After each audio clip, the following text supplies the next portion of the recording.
A single message for a global community, connecting the Yoruba heart to the soul of Islam.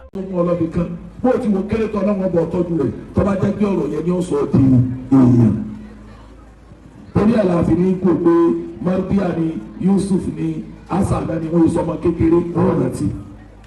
Tí wọ́n bá wá rántí ẹ̀yin òbí ẹ bá wọn tọ́jú ẹ̀. Níjọ́ tí wọ́n bá ti fẹ́ máa ṣe nǹkan kan tó yàtọ̀ sí ẹ̀rọ wọn létí pé tọ́lọ̀ pé jọ wà nígbà rẹ̀ àbá àlùkù sọ báyìí. Mo kí girama wa nílé ọmọdé mo kí girama wa ní ọmọ àwọn gbogbo yín mo kí ẹ dákẹ́rẹ́ bínú. Ìyá wa ọ̀gá mi àti sòrò gbogbo kí gbogbo mùsùlùmí ẹ̀dá pẹ̀lú ẹ̀mọ́ lọ́lé. Ní Suratul Furqan bóyá ayé ọgbọ̀n ni Al-Qur'an wa qala Rasul. أعوذ بالله من الشيطان الرجيم وقال الرسول يا رب إن قومي اتخذوا هذا القرآن مهجورا. Ẹ rò pé Ànábì lọ rìpọ́ọ̀tù wà fún Ọlọ́run sallallahu alaihi wasallam nígbà tí ó wo situation tí mùsùlùmí bá rẹ̀ àti wàhálà òun lérí wọn àti kí ni response wọn àti bí wọ́n ti wá dà yìí ẹ wà ló pa Ànábì ìgbẹ́ láyé ni ọwọ́ ni ya Rabbi. وقال الرسول يا ربي. Gbogbo tafsiri tó ọba wò ọjẹ́ Tọ́bàrí ni ọjẹ́ Sáàdì ni ọjẹ́ tó Kẹsìrì ni ọjẹ́ Tọ̀tọ̀wí ni ọjẹ́ Al-Wajīzu ni gbogbo wọn ìsìkáwù ni wọ́n fi tú. Ìjà Ànábì kéètò ní ọlọ́wọ́. ẹnìkan ní. Sábà tó ọba mi sí náà rè pé kí torí wọn máa ṣe wàhálà. اتخذوا هذا القرآن مهجورا. Afanáwọlé wọn ẹnu kí wọ́n súnmọ́ ògiri kí wọ́n tanná nìkan nípa mùsùlùmí òsì lè dìde tanná kí wọ́n gbé lóòótọ́. A máa ṣe sólà ẹnu kọ́kọ́ sí tẹ̀ kó change ẹ̀kọ́ nẹ́pà àti súnmẹ́pẹ̀ sì ní mùsùlùmí náà. Takhazu hadha al-Qur'ana mahjura. اتخذوا هذا القرآن مهجورا. Adábìlẹ̀ àwọn mùsùlùmí ń bá Kùránì yẹn dì. Àwọn kan ní hajiru ni, àwọn kan ní ujiru ni. Tẹ́ bá ní hajiru, ìyẹn ní àtẹ́kù, káké kámánò ara ìyẹn Kùránì lódìdí. Káké mùsùlùmí ká má ṣe wàhálà bọ́ba wó ti rí ké ìyẹn Kùránì lódìdí. Kálàmà tó ké Kùránì tí wọ́n fi ń ṣètò lọ́hùn ká má láàmú wọn lójú ká má fẹ́ràn wọn ẹ̀yẹn Kùránì lódìdí. Ìtààbù Qur'an mahjura. Ujiru wọn ni kéèyàn sọ gadi hasayan ká sọ Qur'ani dọ̀rọ̀ awẹ́wà ọ̀rọ̀ yẹyẹ. Tẹ́bájọ́ kòmbi tó bá ti ka Qur'ani á sẹ̀sẹ̀ máa sọ fáyẹn ní pé dákẹ́ dákẹ́ ẹ̀dẹ̀ tí ta nínú yín tó sin kírísítẹ́nì kan lọ chọ́ọ̀chì níbi tí wọ́n ti ń ṣèjọsìn tó wá gbọ́ báwa tí wọ́n tó fi á sì tú nínú chọ́ọ̀chì during the service. اتخذوا هذا القرآن مهجورا. Wọ́n sọ̀rọ̀ àrẹ́jì wọn débi pé kálukú wọn dákẹ́ fẹ́. Ọmọ tí ó disturb wọn wọ́n ti ní position wọ́n ti ní package wọ́n ti ní provision fún àwọn wẹ́rẹ́. Ọjọ́ tí wà nìkan lẹ́ẹ̀tì rí kí àwọn èèyàn àìtígbọ́ ẹni tí ń sọ̀rọ̀ àtàìtígbọ́ ọ̀rọ̀ ẹni tí ń bá wọn sọ.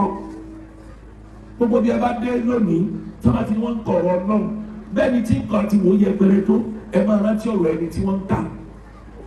قال هذا العلماء. Ẹ má jẹ́ kó máa rọ̀ yín dé ẹ dákun ẹ dákẹ́ ẹ má dé. Ẹ̀kejì gbogbo ntẹ ẹ bá ní tí wọ́n máa fi pán ọ̀rọ̀ náà lé ládùúgbò yẹn bá wà bọ́ ọba lọ́tọ̀ bá bọ̀ àfáàtì kọ́mọ yín kéwú òun lówó òun lásọ òun lẹ́bùn. Ẹ mọ yín tẹ̀sán lérí ẹ̀ fún àpù Abíọ́lá yọ́lá ọ̀gbọ́n là táwọn náà là. Gbogbo ntá ń pa nísìnyí kò san school fees ọmọ yẹn kan ọmọ tí wọ́n lè ké wọn. School fees ọmọ yẹn kan nínú àwọn ọmọ tá à ń kọ́ tá a lọ school ti lọ gbogbo tá a bá yí ọ̀sán lọ́sọ̀tọ̀. Ibi wọn lọ kílẹ̀ wá ṣe lórí lórí èyí tá a bá wọn wá yìí kílò ní. Ẹ dàbò èmi a máa repeat ẹ kì í ṣe bí nìkan nígbà tí wàá ní máa bẹ̀rẹ̀ ńlọrin wọ́n máa fi tọ́nù ayé yẹn ráńdì ni tí bàbá bá fẹ́ dájọ́ kọ́lọ́mọ sọ ọmọ òde yẹn yóò wá pèdè lé lérí kó fẹ́ ṣe wà nínú ọmọ yìí. Kí ló fẹ́ ṣe jọ́nà wọ́n fẹ́ ṣe sàrà. Àfa àwa ìkókóró àwọn ọmọ tó kéwú tó ṣe wà nígbà tó 50 ni. Àwọn 50 yìí àbá àkókóró wá sọ màálù 50. Nítorí ọmọ 50 ìwà fún àfa kọ̀ọ̀kan ní màlúù kọ̀ọ̀kan ṣé àdàmú kọ̀sẹ́ni ó ṣe é rí ìlọrin ìjọ náà láti jọ láti lẹ́ni tó bọ́lọ̀ bá ní dàáfà àwọn ọmọ tó ń pọ̀ lè nínú ìmọ̀ kó jáde. the same Ìlọrin yìí tábà bẹ́ ṣe wà ní màá lọ ní àfa àwọn ọ̀nà kéwì ni àfọ̀ òní wálé wa odidi màlúù kan ni wọ́n fọ àfa wa ìgbàlẹ̀ ayédàmú wa wọ́n sọ ọ́ dìdajì wọn ní ẹ̀pẹ́ sí méjì ẹ̀kọ́ kan fáfá ẹ̀kọ́ kan tó lé wà nínú ìgbàlẹ̀ òsì yìí lé ọdì ìtàn ayélé ìgbàlẹ̀ ọdì apá ẹ̀rí àfẹ́ ìbòwá lásìrí ibi màlúù náà láàbì ìsàlẹ̀jọ wọ́n wà á kó eré àtẹsẹ̀ àtàwọ̀ wọn kò wá lé wa. ọdún mélòó ìgbàlẹ̀ ayélé àríjẹ àrímú ẹ̀sọ́ fàáfà pé àrílé fún ọdún bá sì kàn yí lọ. ìgbàlẹ̀ ayélé àríṣẹ́ wọn wá ìjọ tọmọ wa bá ń ṣe wà nímọ̀ ìjọ náà làfà yóò dépò tí ò dérí láyé nínú àbùkù tí ó kà fà gbé wà nímọ̀ ọmọ wa ni pé wọ́n wà sọ pé ẹ dákun àwọn tí wọ́n kọ́ máa ń Kùránì tí wọ́n mọ̀ pé ó ké àwọn ti gbówó tán yóò wà nígbà máa ẹ dákun ẹja dáwọ́ àfa àtọ́kọ́ ọmọ lálùkùránì afa yẹn dalubara àjọtọmọ rẹ̀ ń ṣe wàlúùmá àgùtà afa àlọ lónìí gbọnà lónìí wọn wà kúbẹ sí láìlọ́ọ̀nù kan ó fi àbọ̀là sí oúnjẹ àwọn àfáàlù àwọn wọ̀nyí táyé ní ìlà yìí tó bá di Saturday wọn wà ṣe reception wọn gba ọọlù tó worth of 10 million naira ẹlòmíì design ọọlù yẹn ó worth 150 million. Eléré tí wàá gbé wá wọn wá ní mọ́tò bàálù ni ó wà pẹ̀lú àwọn ọmọ rẹ̀ wọn wá ní fún ní owó ẹyẹ wọn mọ̀ gbé fún ní bẹ́ẹ̀ni wọn wà dedicate kétra fún gbogbo best of the best ni wọ́n fi treat alágbe wọ́n sì yẹ̀yẹ́ ni wọ́n máa ń sọ fún wọn pé ọ̀pọ̀lọpọ̀ ìyàwó tẹ̀ ṣe wà ní ìmọ̀ tẹ̀ pariwo tẹ̀ náwó tó báyìí ẹnìkan mẹ́tọ́ tó wá fọ́ọ̀nì nípò wọn wà wá kò sì mọ̀ bá ń ṣe ìyàwó ó sì ní ó bèrè jù ẹ̀mí níta ni pásítọ̀ ni ó ní ọ̀lù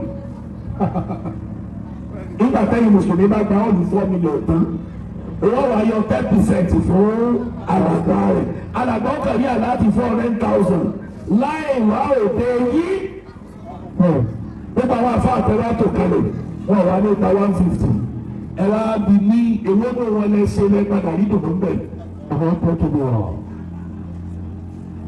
nínú Markazy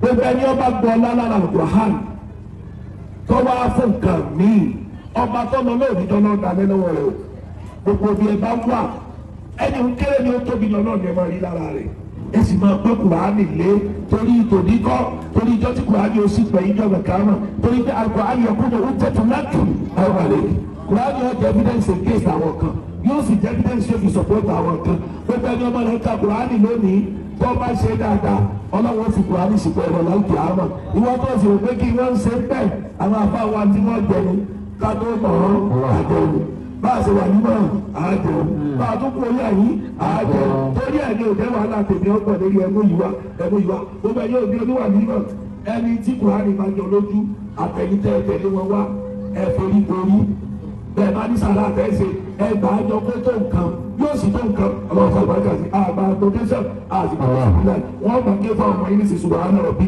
If this message brought you value, help us reach more people. Subscribe sí Message to Communities láti gba ìmọ́lẹ̀ Islam tẹ̀lé Yorùbá.